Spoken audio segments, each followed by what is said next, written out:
Hello guys, welcome back to my YouTube channel. तो चलिए देखते हैं कि आपके लिए मोनोलॉजी टेक्स्ट से क्या गाइडेंस आती है। पॉजिटिव रहिएगा, ठीक है।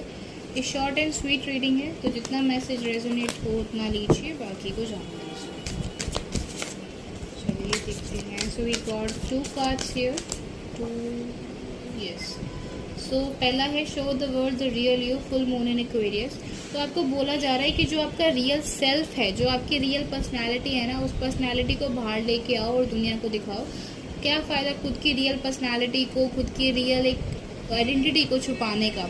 देखो, अगर इस टाइम पे अगर आप मूव आउट हो ना, तो उसी पर्सनालिटी को बाहर रखो। अगर आप इनोसेंट हो, इंट्रोवर्ट हो, एक्सट्रोवर्ट हो, जो भी रियल पर्सनालिटी है उसी को आगे रखो।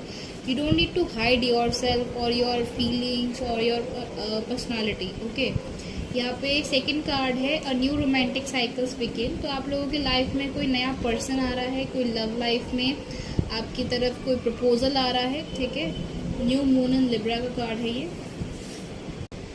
ऑल्सो अगर आपकी लव लाइफ में कोई प्रॉब्लम चल रही है तो उसमें भी बैलेंस आ रहा है। प्रॉब्लम जो है वो ठीक हो रही है, क्योंकि ये बैलेंस का कार्ड है। बीच में अगर आप देखो तो तराजू बना हुआ है बैलेंस का, एंड इट इज़ इक्वल।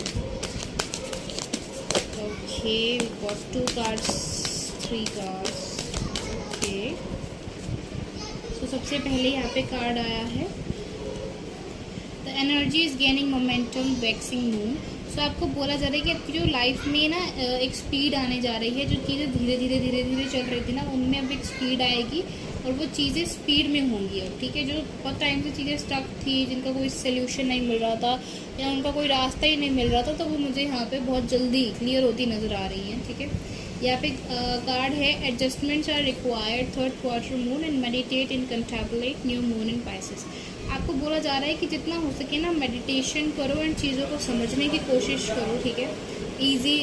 थोड़ा चीज़ों को ईजिली कम्युनिकेट करना सीखो। जितना मेडिटेशन करोगे उतना आपको क्लैरिटी मिलेगी। एंड हो सकता है कुछ सेक्टर्स में आपको एडजस्टमेंट करनी पड़े, और वो ऐसा क्योंकि यहाँ पे बॉटम ऑफ द डेक में कार्ड है what do you need to release waning moon. तो आपको बोला जा रहा है आप ना कुछ यहाँ पे कुछ लोग हैं जो पुरानी पास्ट की चीज़ों को पकड़ के बैठे हैं, पास्ट की एनर्जीज को पकड़ के बैठे हैं। तो आपको बोला जा रहा है कि उन चीज़ों को ना लेट गो करो, तभी आप आगे बढ़ पाओगे, कुछ न्यू चीज़ों का वेलकम कर पाओगे अपनी लाइफ में। और कहीं ना आपकी पास्ट की एनर्जी ने ना आपको सप्रेस कर दिया है, क्योंकि देखो पहला कार्ड आया था the show the world the real you, and यहाँ पे है what do you need to release. तो जो आप एडजस्टमेंट्स अभी कर रहे हो ना, वो इसीलिए कर रहे हो क्योंकि आप पास्ट की चीज़ों को लेट गो नहीं कर रहे हो और अपनी रियल पर्सनैलिटी को बाहर नहीं आने दे रहे। तो अपनी रियल सेल्फ को, रियल पर्सनैलिटी को बाहर लेके आओ।